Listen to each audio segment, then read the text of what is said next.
We're in this interesting part of the course where we've kind of done the logistic regression thing into its completion in model selection, model building, and we've done kind of these two extra forms of logistic regression, polytomous and ordinal. And we're going to get to another model type, which is survival analysis, in a few weeks. But before we do that, we're going to kind of do this little intermediate zone, which is kind of like special topics in logistic regression, where we're going to talk about a few handy other things that come up that are that you need to know in addition to just the steps of building a nice model. See, for sure.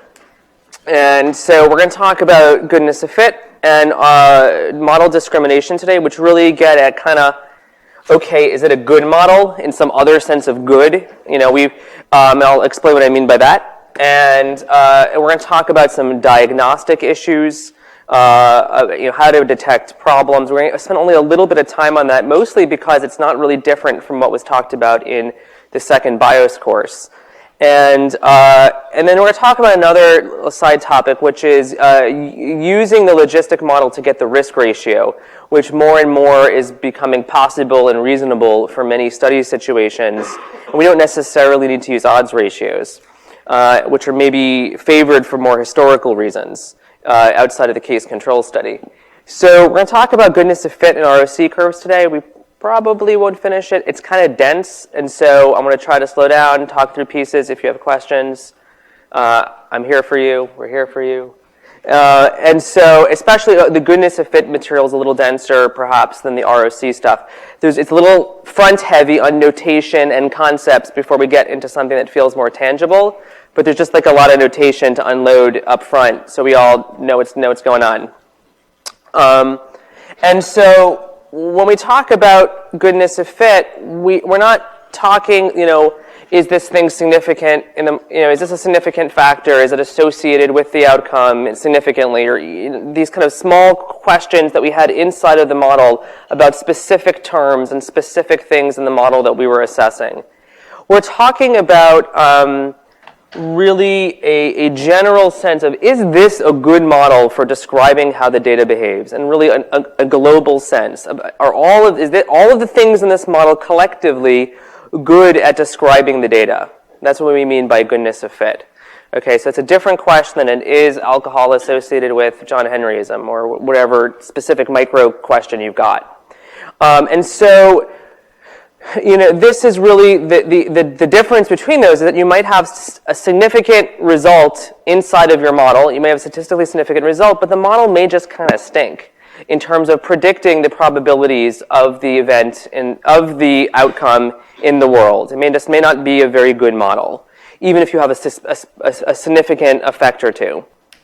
And I'm going to get into the notation more on the next slide, but what I mean by fit, in order to have a good fit, we mean really that, for every observation I, which would be, let's say, person 26, we would like this thing y hat I, which is what the model predicts about the person, to kind of match yi, the actual observed data on the person, right? Ideally, you'd love a model that more on the average, in some sense, or more, in some big way, was able to actually predict back to you the responses on the people that you measured. Imagine if your model, you measured 10 covariates and an outcome. What if it was able to actually predict that outcome really well, on average, for the respondents in your data set? That's what we mean by good fit. So, if if we have good fit, this difference should be 0 on average, right? More or less, the model hits the observed data on average, and the difference between the two, the divergence between the two would be 0. That is, the deviation between the observed and the expected from the model is 0.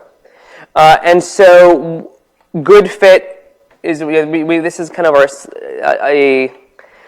we set this up in a way that we've seen before, where the null hypothesis is that it's a little backwards here. The good fit is that lack of evidence of bad fit is the way we're going to kind of formulate our hypotheses. And basically, we're going to have lack of fit as evidence of bad fit. So we're going to reject a null hypothesis. The null hypothesis is going to be the model fits. And if we reject a null hypothesis through several tests that we're going to talk about, it's going to be that there's bad fit. So the null hypothesis is the model fits well, and we're going to reject that when there's bad fit. So this is, sorry, it's a little wordy here. And so we'll see that in general, and this came up in linear regression when looking at R squared in linear regression, that as you add more predictors to your model, generally your fit gets better. Right? The more stuff you throw in the model, on average, you're able to predict better. The question is whether you want to have a model with 50 or 100 terms in it, and whether that's a wieldy, useful thing, and whether the extra terms that you're adding are really getting you much of interest. But there's this general pattern in regression models that the more terms you add, the more things in there, yes, you're going to predict better. But that comes at costs. So in general, what we're trying to do is have the data be, we would like a model that predicts close to the observed data. That's what we mean by good fit. So we're going to talk about kind of 3 approaches to doing this. The goodness of fit tests inside of logistic regression. There's 3 types, and then they broadly break into 2 types. So there's the deviance-based approaches and the Hosmer-Lemeshow test.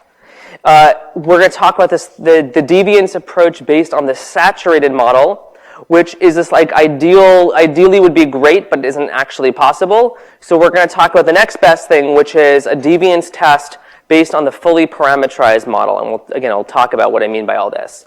And so it's valid unless something happens, which we'll talk about, in which case we're going to say use the Hosmer-Lemeshow test, which is more of a universal test that works under more circumstances.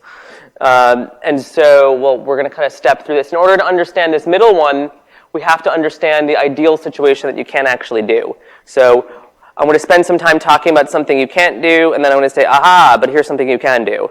So just giving you the roadmap here. So we're going to talk about all 3 of these today on goodness of fit. And so here's the notation part. I said there's going to be some kind of, annoying notation here. So I'm going to talk about y sub I, and this thing, little p hat sub x sub I, y hat I, and then the p hat x of I. Okay, so we've seen some of these before, and I'm going to kind of just walk through them. But the difference between some of these methods is in how we think of these, is going to involve these notation. So let's start over here on the right. Here's a 2x2 table. Exposure, disease. It's got 20 people in it. And here we have 6 exposed and diseased, 6 unexposed and undiseased, and so forth. This is kind of a summary view of that data. Okay, so here's 20 folks in a 2x2 table. Down here, I'll talk about what this p hat over here means, but this is a data kind of representation of somebody in this table. So here's a table summarizing 20 folks, but in SAS, you would see 20 lines of somebody that might look like this. Diseased, and this is disease and exposure status. So 2 views of this same kind of data. So the YIs are the actual data themselves, right? So I'm person number 18, I'm Y sub 18, and I'm undiseased, D equals 0. Okay, so that would be Y sub 18. Actual, real data in your data set. That's the Y sub I. Okay, so that could appear over here. Here's I said I was diseased, maybe I'm over here. I didn't say anything about exposure, but let's say I'm over here. And that in the data, we're talking about this column right here. This is the column of the YIs. Okay, so what's this next thing? Well, this is I would read this as the average, this is the average values of Y in your data at patterns of our covariates. That's what it says here. This is p hat sub x sub I. And what this basically means, this is the average probability of the event in your data at covariate x. We're going to talk about covariate patterns in a little bit. But let me go over here to the 2x2 table. In this table, at the value of x, exposure equals 1, so exposure is an x variable.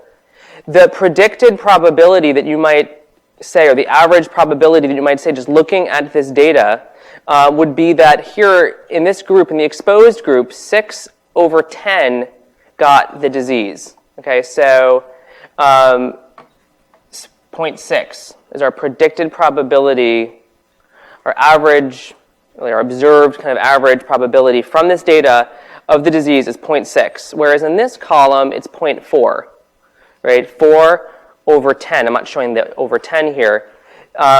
That's the probability of disease in the data at these values of the covariates. So the yi's are the numerator, the actual things that have happened, and these values are the probability. So it's the numerators. It's the sum of all of the disease events over a denominator in that x group. So the number, so 0.6 is the 6 over 10. It's the risk. It's the observed risk, you can say, in this situation where you have binary data. I'm not using the word risk because this could be a cross-sectional study or something else. So at values of our covariates, it's the average values of the zeros and ones is another way to think of it. Right? 0.6 is the average y experience of the exposed. There's some zeros, there's some ones. On average, it's 0.6. It's the average experience of these folks. Okay. So that's another quantity to keep in mind. So you can look at the actual disease itself, the zeros and the ones, and you can look at the average zeros and the ones, which is here it's 0.6, 0.4. And then we already introduced this on the previous slide. Y hat sub I is the predicted value of the outcome from some model. Any model. It could be a logistic model.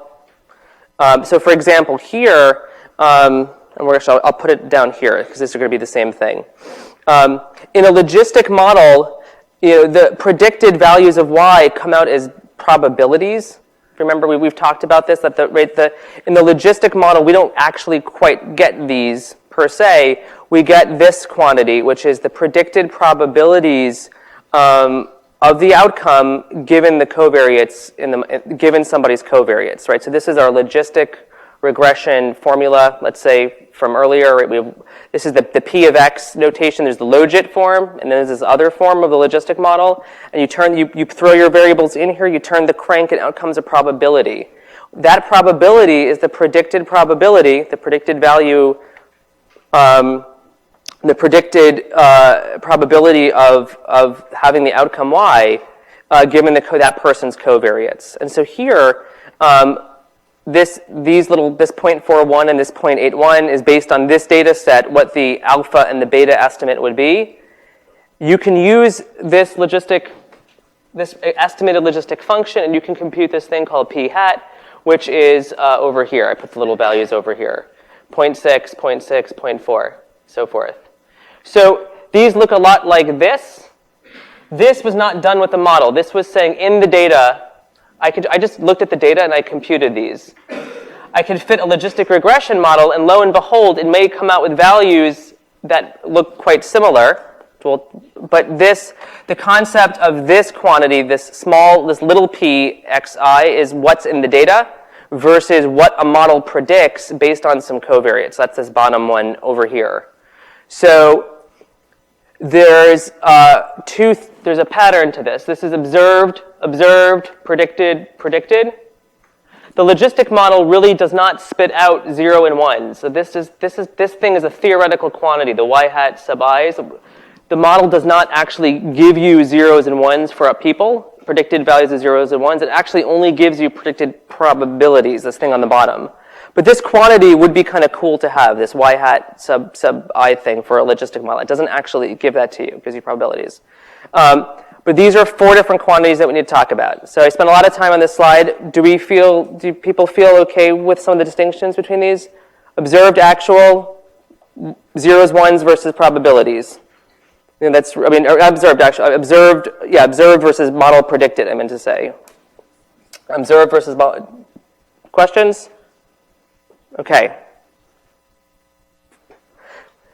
So now we're going to talk about something called the saturated model. This is, okay, we're going to talk about it as this theoretically great thing called the saturated model. And it's so great because it's a model that actually perfectly predicts the data.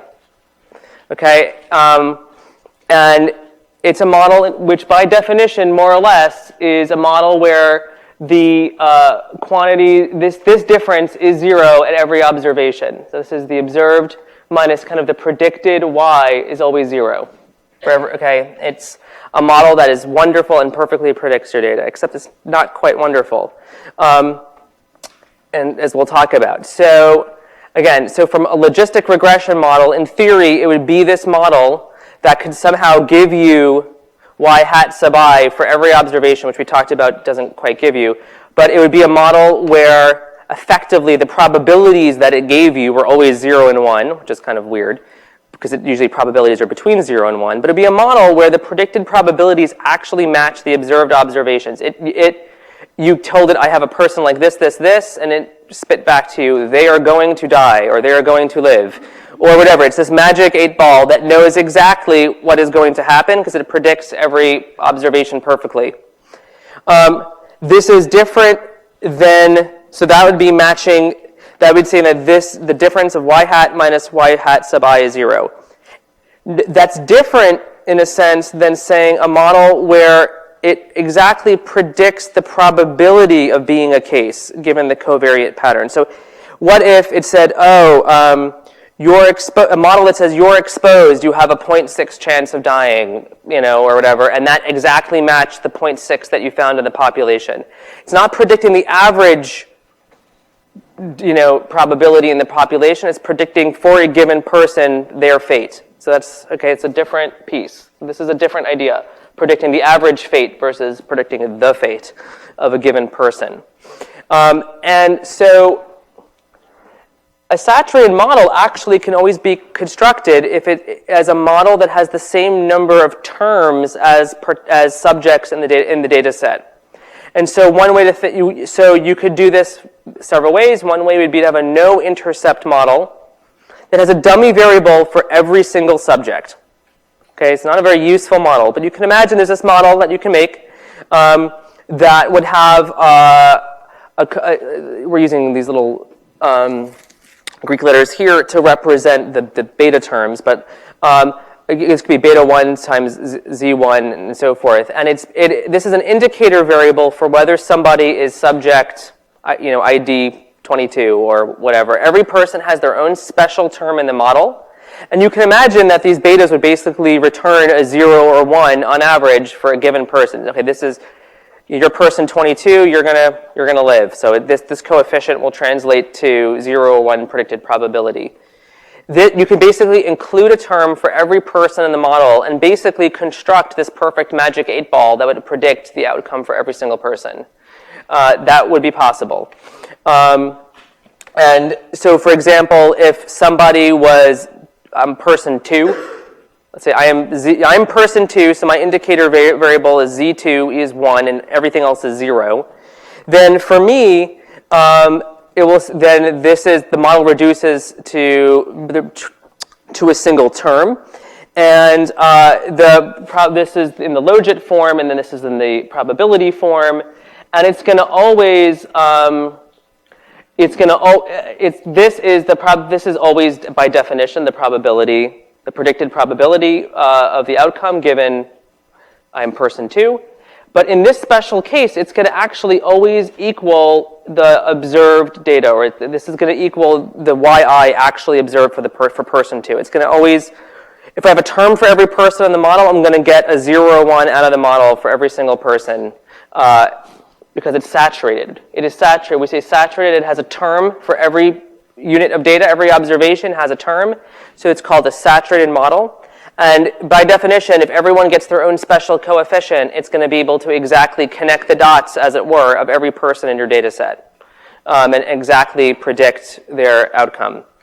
So if this was linear regression and you had a cloud of data points on an x by y plot, this would be like fitting a function that connected every dot. That's why I said connect the dots. It would be like having a beta term that would exactly put you through every dot on your plot. And this is the logistic regression equivalent. If I had a term for everyone in the model, I would always predict what happens to them. This is not very useful. This is not the best model. You didn't do your study to include terms for the people. You did it for abstract concepts, right? I measured alcohol, I measured smoking status, I measured things about the people. Putting the actual indicator variables for the people in your data sets is probably not very generalizable, right? You're not trying to make a model. The model of your 100 people is not something you want to generalize from, or is not a generalizable thing. And this on the bottom here is showing how the likelihood, which we talked about this as quantity of the probability. It's a probability measure of how likely your model fits your data, or the probability of the data given your model more precisely. And so here, the likelihood is always equal to 1, which basically, and we'll see this again in a little bit, this basically means this perfectly fits your data. It doesn't get any better than this. All the coefficients exactly match your data. And so this is the saturated model. It's a model in which you have a term for everyone, but not very useful. And so here's an example where we have now we have 2 2x2 tables, because I've introduced a covariate C equals 0 and C equals 1. So we have this extra, we don't just have disease and exposure, but we have also C equals 0 and 1. And so now we have 40 people. Okay, there's 20 people in this table, 20 people in this table. So this model, I'm going to fit a model that doesn't think about E and C and actual kind of not actual things that you might want to put in the model. Instead, I'm going to fit a really weird model, and it's going to be model D equals ID. And why am I doing that? Well, if you say class ID, model D equals ID, what it's going to do is make dummy variables for every single, if I have ID 1 through 40 in the data set, rows 1 through 40, it's going to fit a model with 40 terms in it. Okay, so this is like a kind of a dumb model. You wouldn't actually want to do this. But this is a model that effectively is going to fit a saturated model, because it's going to have 40 terms, especially because I'm going to say no int. That means no intercept. And it's going to give me, it's going to use all, if I have 40 people, it's going to fit 40 terms, no intercept term. And I'm going to fit this model. And I'm asking for some extra output. I'm going to ask for this P equals P hat. So this is going to be, this output line. Do people know the output command in statistical procs? Right. This is this basically is, hey SAS, give me a data set of results that are about each, that correspond to each line of data. So if I want predicted probabilities or model diagnostics on each row of data, I use the output command. And so what I'm going to say is this is going to make a data set called pred. This is the data set name. And it says make a column. I'll make a column called p hat and store that this p is this together is telling it to give me the predicted probabilities, okay, and put it in a variable called p hat. And basically what you see is this is the data set. This is a print of pred, the data set pred, and what you see is here's a person who is exposed, and the y sub I, their predicted, or their actual observed disease status is 1. The model says 0.99990, and then for everyone who's diseased, it's going to say that, and for the undiseased folks, it says 0.00001.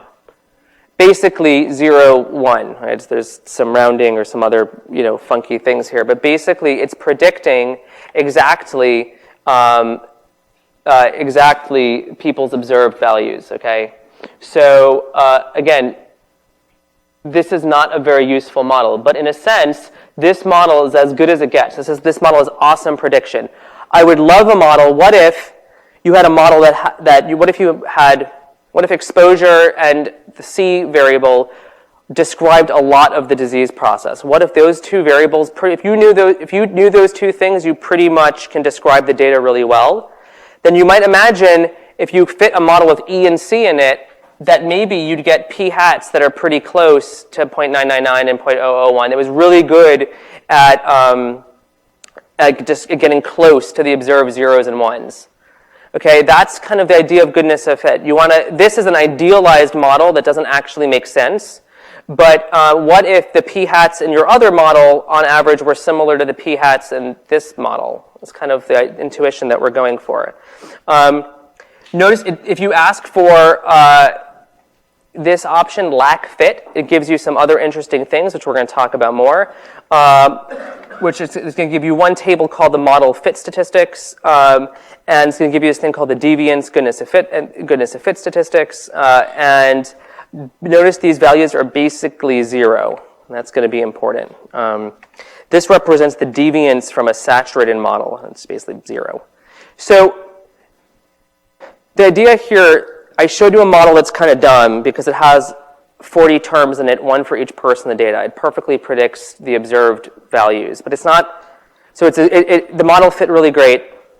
But it comes at a cost because the model's not a good model. The model's not usable, it's not useful, it's not generalizable. It wasn't good.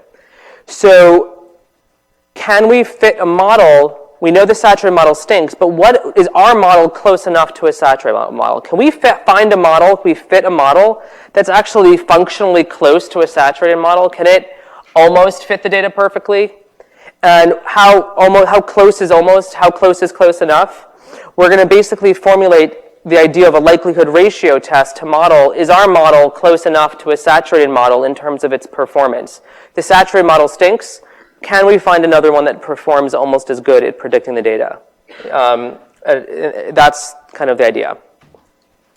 And so there's this. So this sounds like a likelihood ratio test, and this idea is formalized in a quantity called the deviance, which is another, it's a manipulation, effectively, of likelihoods. And it's defined as above as the -2 times the likelihood of this ratio. The numerator is the likelihood of the model under consideration. And the denominator, I'm going to call L max, okay, which is the likelihood of the best fitting model. In our case, right now, we're talking about the saturated model is this ideal model we would love to compare things to. Okay, so this quantity called the deviance is going to measure how close our model is to the idealized best model of the saturated model. And the idea is the smaller it deviates, i.e. deviance, the less our model deviates from this ideal model, the better the data fit. The better the model fits the data. But the question is, where do we what is L max? And right now I've been talking about it as if it's this thing from the saturated model. And we're going to talk about what it's not going to work out. But what if we could compare our model in the numerator over the saturated model, which we're going to also call the subject-specific model, right? It fits a term for every subject. And this, in the model that's in the saturated model, the outcome is perfectly predicted for each subject, okay? In this situation, the likelihood is equal to 1. It's always equal to 1. That was, I showed the algebra for that on a few slides earlier. Algebraically, the likelihood always is 1 in that model.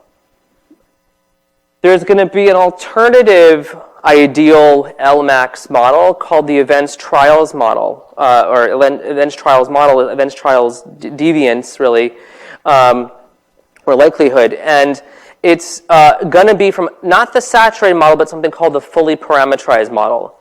And it's not quite perfectly predicting as a saturated model, and we'll talk about what it is. It predicts the probability of the event on average rather than the event. I'll talk about that distinction. So we're just going to talk about this one. We're going to conclude this stinks. Remember I said where there's going to be 3 things. I'm going to show you the first one is ideal but doesn't work out.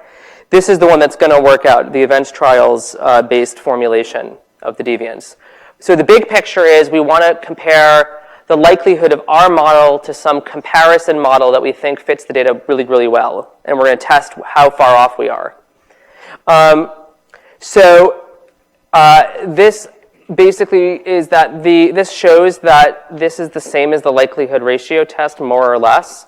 The likelihood ratio test was a test that we have seen before, where we're comparing kind of a full and a reduced model, right? And we're testing for statistical significance of factors dropped. We've talked about that before. You can rewrite this quantity of this thing called the deviance can be used to conduct a likelihood ratio test if the two models that you're comparing are nested, right? One has fewer covariates than the other, and it's the same covariate. So you have a full model, you dropped a few things, you reduced it, and now the reduced model is nested inside of the other. You can just, if you follow through the algebra here, you realize that if you look at the difference between these two, if you have the deviance of one model and the deviance of another, you take the difference of them, and it's actually the same thing as the likelihood ratio statistic. Okay, so this is conceptually almost the same thing. The deviance is specific, is a little more general because we are not necessarily talking about nested models, as we'll see. So just putting this up here because it's really, there's similar concepts, and I want to draw that connection to the likelihood ratio test. So the problem is that we really can't use this thing called the saturated model and its likelihood in a goodness of fit test. So ideally, we love to compare our model to a saturated, perfectly predicting model, using this likelihood from the saturated model for the denominator, that thing called Lmax.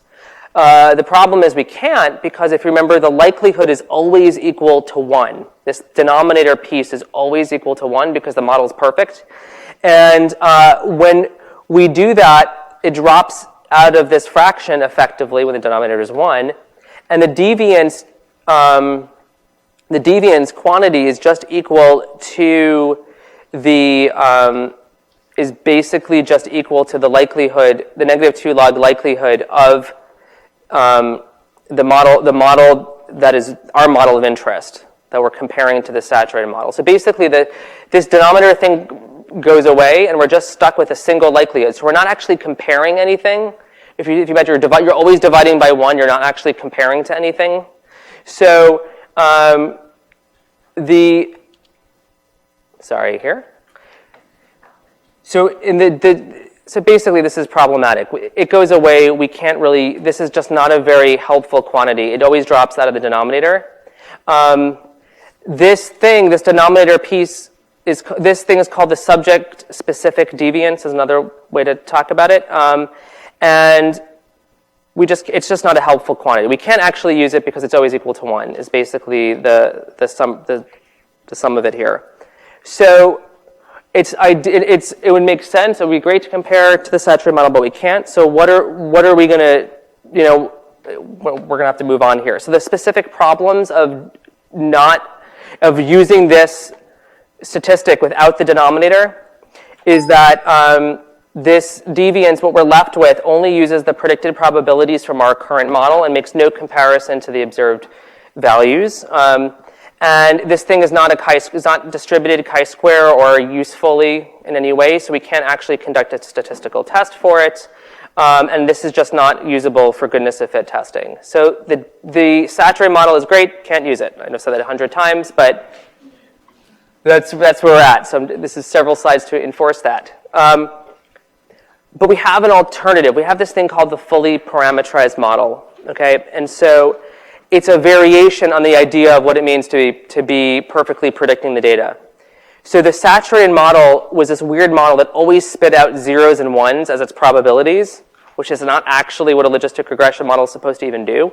But it basically spits out zeros and ones that fits. Therefore, this difference is effectively 0 always. So, okay.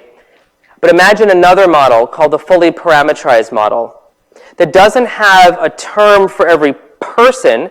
It has a term for every combination of predictor variables. Okay, so imagine if you had E and C. You only went out in the world and measured E and C on your respondents, your participants. then the fully parameterized model of E and C, if that's the only two things you measured in your whole study, would be a model that had E, C, and the interaction, the product term between E and C. So this is like saturated on the covariates. It's got as many covariates as you can throw in there of data that you actually measured, not dummy variables for the people, which is what the saturated model was, but this is the stuff you actually measured in your study. So the fully parameterized model is the best, most covariate-filled model you can make. Okay, so this is another ideal, right? What's the best model you can make out of the data you've met, out of the things you've measured? Well, it's this one. In some sense, this is the one that can predict the most. Now, functionally, this may not be, if you measure 10 things in your study, this is going to be a really big, clunky model also, right? This is not going to, the fully parameterized model, when you have 10 things or 100 things that you've measured in your study, is going to have a lot of terms and all the interaction terms up to the 10-way interaction, the 10-way product term. It's going to be all the ways you can pair up all of the covariates. So it, too, is not a very good model in terms of functionally something you'd ever want to use, but it's another ideal for predicting the most stuff. It's not necessarily going to be a saturated model at all. This is probably going to have way fewer terms for most studies than the saturated model, which is always the number of predictors is the number of observations. This is the number of combinations of all the things you've measured. So in this case, the fully parameterized model has only 3 terms, not 7 or 4 with the intercept. If you only measured one thing in your whole study, then the fully parameterized model has just a single term. This is the best model you can make from the data you've gathered. So this model, what's neat about the fully parameterized model is it doesn't predict the 0-1 responses perfectly. It predicts the observed probabilities on the average probabilities at the covariate patterns on average. So it doesn't hit, I'm going to go all the way back here, sorry. I'm going to go back to this slide. It doesn't predict the 0s and 1s. It predicts the 0.6s and the 0.4s. It predicts the probability of the outcome at a given set of covariates. So it's actually very, very good at predicting the average experience. And it's something that maybe makes a little more sense than the saturated model, because it's actually using the data that you've got. So in order to fully appreciate how that works, we have to talk about this thing called covariate patterns, something that SAS calls unique profiles. And it's all of the observed combinations of the covariates in your data. Okay, so for example, if, let's say, here's some examples. If you have a single 0-1 predictor exposure, then there's only 2 covariate patterns possible. You can have people that are exposed and people that are unexposed. If you have 2 binary predictors, let's say E and C, then you have 4 possible covariate patterns, like 1-0, 0-1, 1-1, 0-0. Okay, when you have these kind of categorical predictors, you can always kind of define all of the unique intersections of the covariates. Those are called covariate patterns. And the cool thing with this, like I just said about the fully parameterized model, is that at a given covariate pattern, it predicts the probability perfectly, the average probability of disease perfectly. And so at every given one of these, it will predict that the probability is 0.6, 0.4, or whatever. So covariate patterns, when you have categorical data like this, categorical predictors, or you can kind of enumerate them. When you have, let's say a single continuous variable age, then the number of covariate, let's say, you had a continuous age from 18 to 100, then the number of covariate patterns, if you had just age in the model, is going to be basically it's going to be as many distinct values of 18 to 100 that you observe in your data set. It's going to be a defined number. It's going to be you can enumerate that, pretty reasonably. It's not going to be too crazy. But what happens is when you have continuous variables or multiple continuous variables and categorical variables together measured in your data, you can have many combinations of all of these covariates observed, and you can have a large number of covariate patterns. An 18-year-old who was exposed and exposed this to this, but not exposed to that. But that's different than a 22-year-old with the same categorical E and C variables. So generally, the covariate pattern stays rather small when you have categorical variables, but when you have continuous variables, that blows up the number of combinations of X variables that you see. This is going to be important in a moment, this whole concept of covariate patterns. So we use a notation called G to represent the number of unique covariate patterns. So in here we have, if a single binary exposure, it's just going to be G. There's only 2 covariate patterns. G is 2. Here, G is 4. If you have age, and a continuous values of age, G is likely large. You have a whole range of ages observed, you're going to have many different covariate patterns. If you have age and a binary exposure, you can have even more covariate patterns. And so we're going to use this quantity G. So we're going to name this G. Usually when you have, G is going to be pretty small relative to the sample size when you have categorical variables, but closer to N, the number of observations when you have continuous. You may have as many covariate patterns as people in your data. Everyone's different. No 2 people are the same. Everyone's got different combinations of your X variables.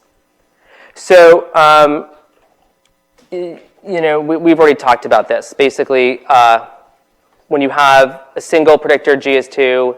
If you have 2 binaries, it can be 4. It can get much more complicated. Okay, so let's actually bring this back to goodness of fit and analyses and why we're here today. So, given we have a model here, we're going to talk about how to think about fully parameterized model. We're going to use the fully parameterized model to conduct a goodness of fit test. So let's say you have some predictors, X1, X2, or E and C, and so forth. We're going to make a fully parameterized model, and it's going to always have an intercept, and G-1 predictor is defined from basically all that's going to hit all of the covariate patterns. And so what I mean by that is this. It's going to be, if we have 4 levels of E and C, we're going to have a model with 4 terms in it that's going to perfectly model E and these 4 covariate patterns on average. That's going to be the model with an intercept, E, C, and E by C interaction. That's going to be 4 terms in your model. Intercept, E, C, E by C. And it's going to basically be a model that can perfectly predict what goes on for 4 covariate patterns. It's going to be the fully parameterized model. Okay, so here's one model. Here's the data, again, and we saw this data earlier. 2 2x2 tables with C equals 0, C equals 1. Here's, I'm going to put it I'm going to use events trials type format. Remember this? This is, I'm using kind of the aggregate. I'm taking the aggregate 2x2 data, and I'm feeding it into SAS. Okay, so I made this data set here. This data set reflects that. And here's the model. Okay, model disease over total equals E, C, E by C. This is in a sense, it's the fully parameterized model. Okay, it has an intercept. It's got E, C, and E by C. This is the most data we measured. This is the biggest, most robust model we could even measure, or we could even fit. This is the best model we can make. We did not measure anything else in the data. You can actually argue that maybe this is saturated because there's only 4 lines of data, because I didn't actually put individual IDs in here, but that's more of a philosophical aside. The basic idea is that this is the fully parameterized model. There's nothing. All we have is D, E, and C. We fit a model with E, C, and E by C. This is a fully parameterized model. Okay, so here's some other pieces. Here's some other things we might have done on these 2x2 tables. Here's the predicted probabilities, or the average, based on just observing what we've observed in the data. This is what you predict the probabilities of disease were for people who are exposed and have C1, unexposed and have C1. See, these are the risks in each of these 4 groups, basically. 0.6, 0.4, 0.3, and 0.7. Okay, this is just, you don't need logistic regression to tell you these. And these are the odds ratios that you might have observed on those tables. Okay, here, notice SAS will tell you that. This is important. Look what SAS did here. If you had the output line, which we don't have here, but if you had the output line, SAS would say for the people that have E and C are both 1, their predicted probability is 0.6. It's not, okay, that's what it's saying. It's not saying it's 0, it's not saying it's 1. It's predicting that given this data and this model, the predicted probability of an E and a C person is 0.6. If you have E equals 0 and C equals 1, then it's 0.4, so forth. This equals this. Okay, this was computed by hand on the 2x2 tables, and this model is perfectly predicting the average experience of this group. Okay, that is the fully parameterized model. It predicts the average experience of the group. It doesn't predict exactly what what happens to every person. It predicts what the average experience of that covariate pattern. Okay, so these are 4 covariate patterns: the E1C1s, the 0 1s, the 1 0s, and the 0 0s. This model that has all the possible interaction terms predicts the average experience perfectly. Okay, so it took us a while. It took us a lot of notation to get here. But this model is ideal in that it's the best fitting model in terms of the covariates you have. Fits the data perfectly on average. Okay? If you look at the deviance table, it's going to tell you, again, it's deviance. This is going to say deviance is 0, which we'll talk about what that means. And then there's this other thing here. This quantity is the deviance sums of squares. The deviance of the saturated subject-specific model. This is the quantity that we said to actually, we didn't like to use that because the denominator was equal to 1, so we'll talk about, we'll talk about that. So this model perfectly predicts the odds ratio that was observed in the data, and it also predicts the risks, the p hat sub i's. It predicted exactly the kind of what was observed in the population perfectly. The model wasn't saturated. It didn't spit out 0s and 1s. And this thing called the deviance of the subject-specific deviance was greater than 0, or its likelihood was less than 1. It's not the saturated model. This is something different. The saturated model would have had 40 terms in it. So that's not what this is. But in a sense, this model is maybe better. It has better fit. It predicts the average experience of the population very well. So you can say that instead of y sub I minus y hat sub I equals 0, it has the model predicted probability minus the population or the sample probability is equal to 0. This minus this is equal to 0. It predicts the average experience perfectly. Okay, so this is the way to formalize that. Okay, so here's another. This slide is the same information. I just did it as 40 lines of data. It's going to show the same thing. This model is not saturated. N is 40. There's 40 observations, but only 4 covariate patterns in the model, 4 things in the model.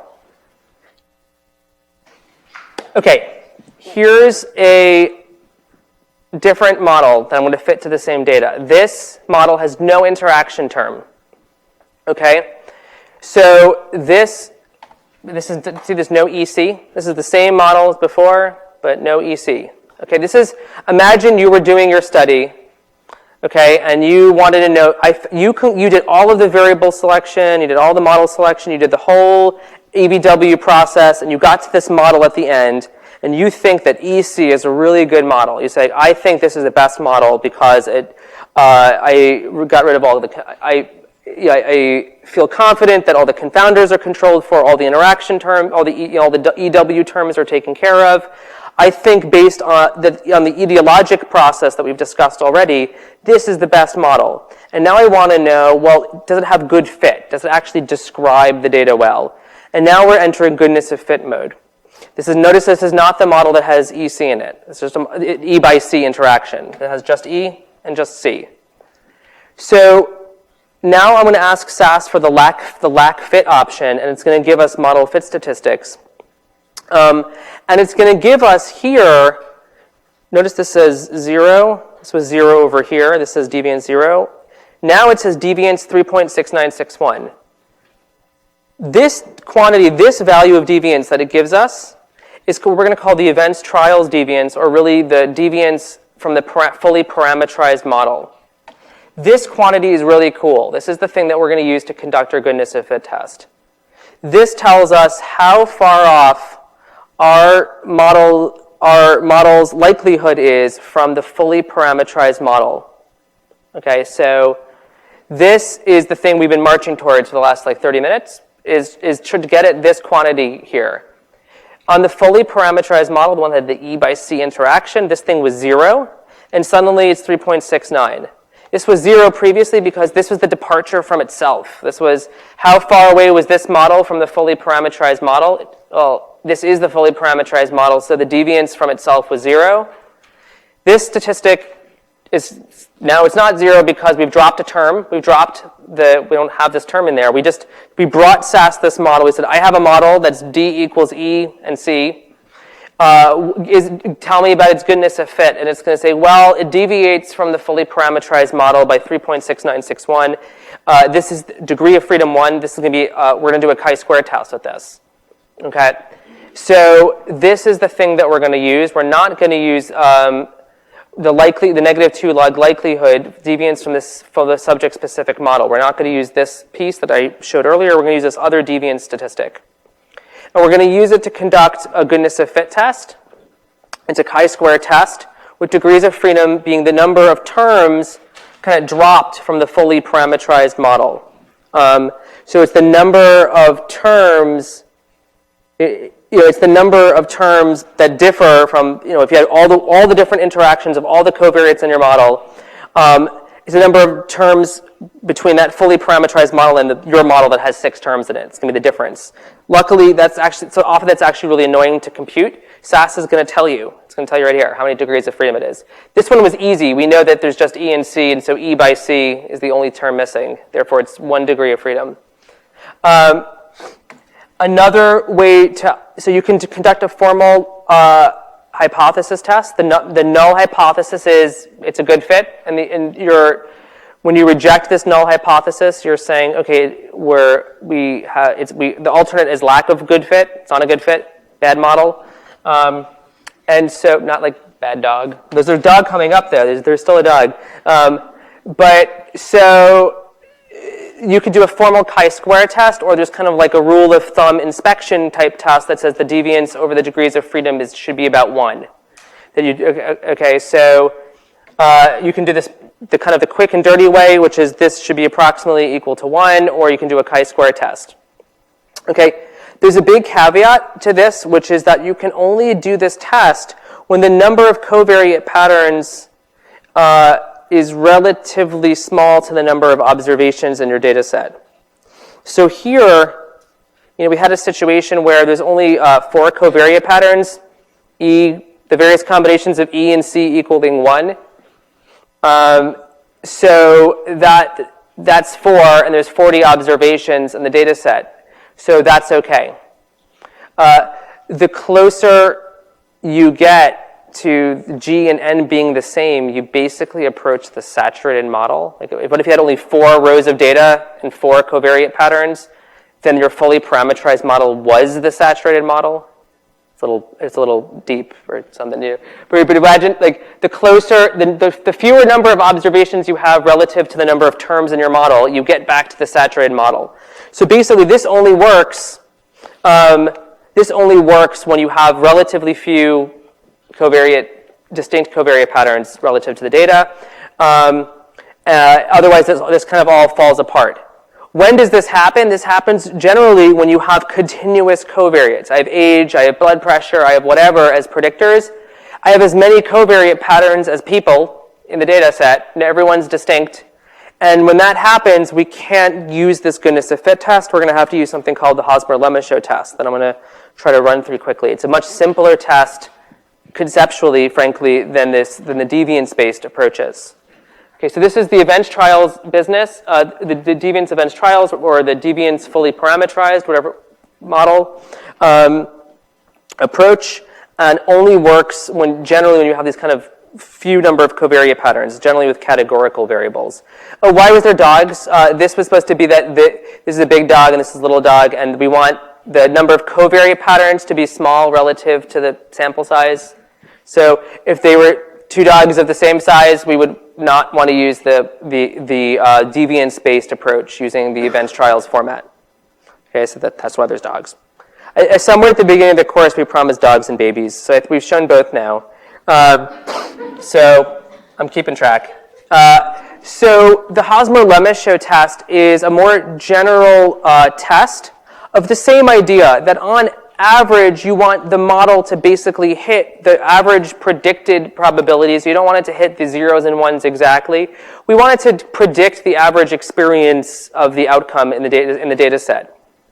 It does not involve the deviance, and is better when you have, it's really working at the other end of the spectrum when you have unique covariate patterns.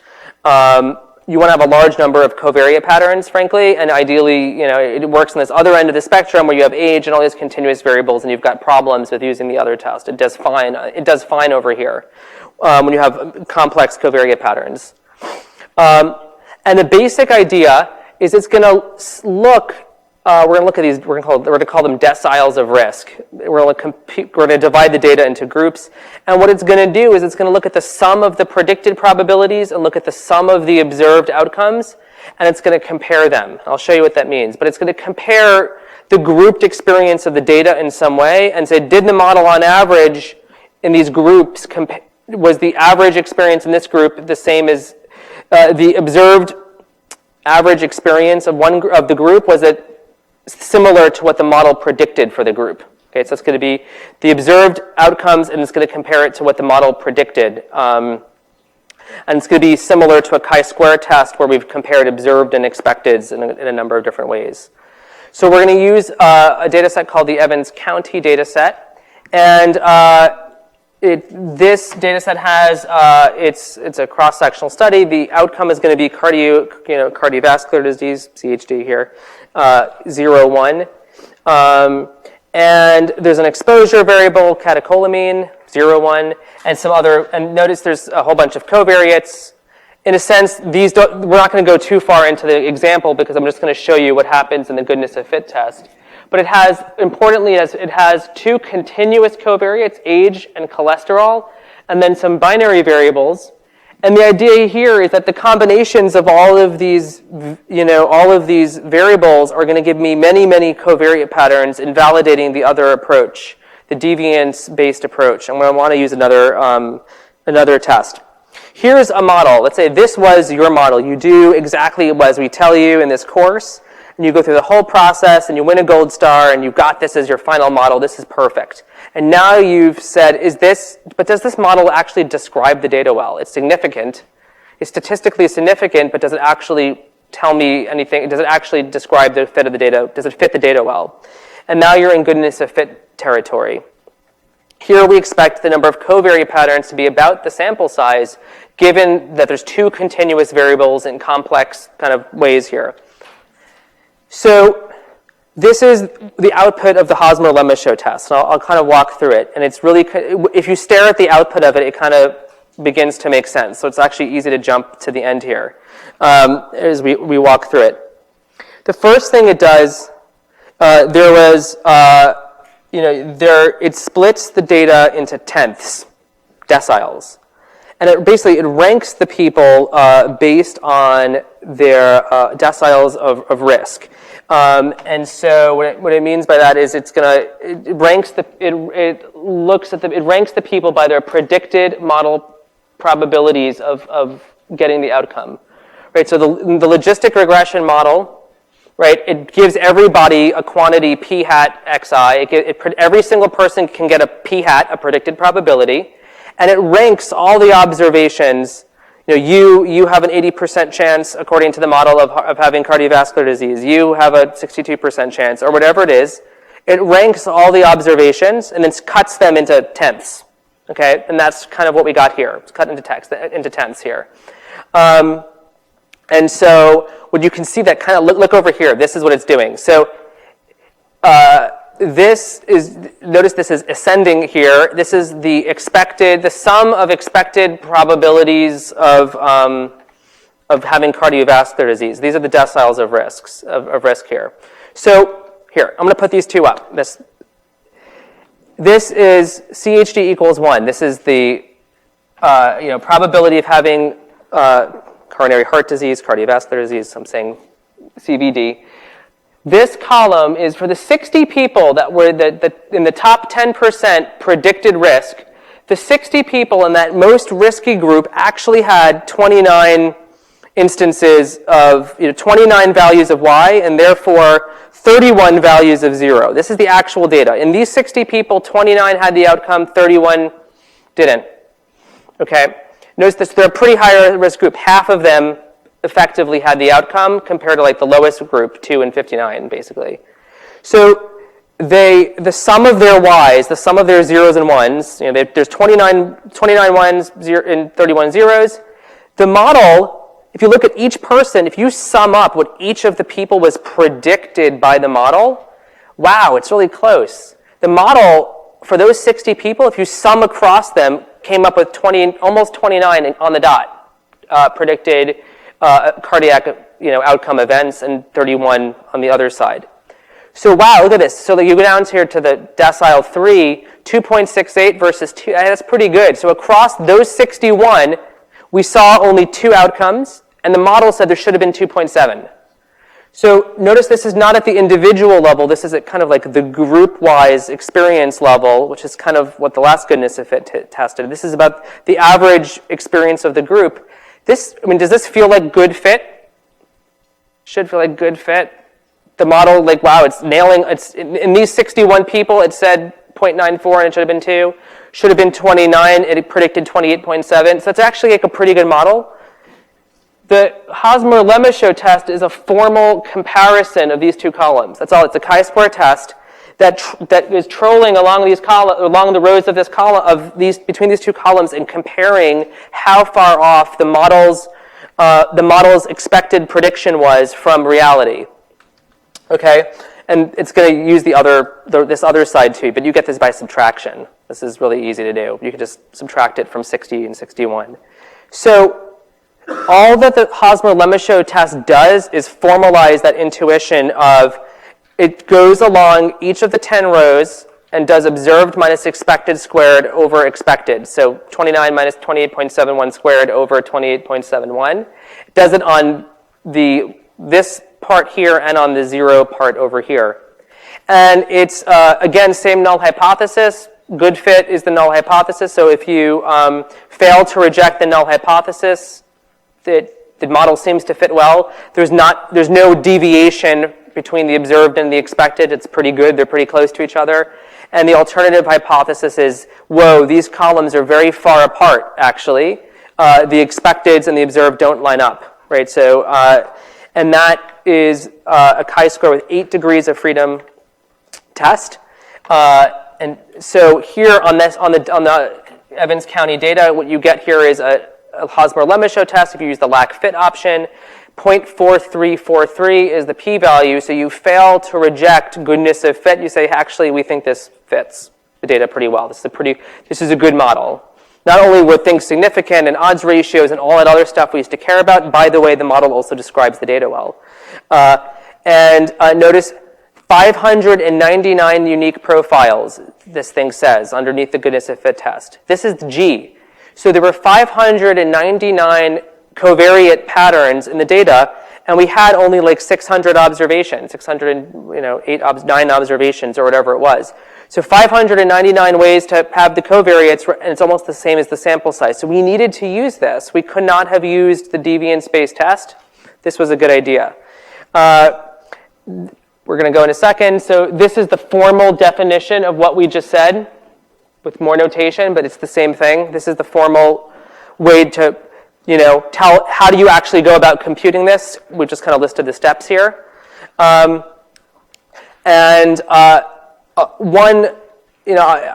I'll get to this on Thursday. Well, there's like 2 more slides. We'll get to it. We're going to get to the right place.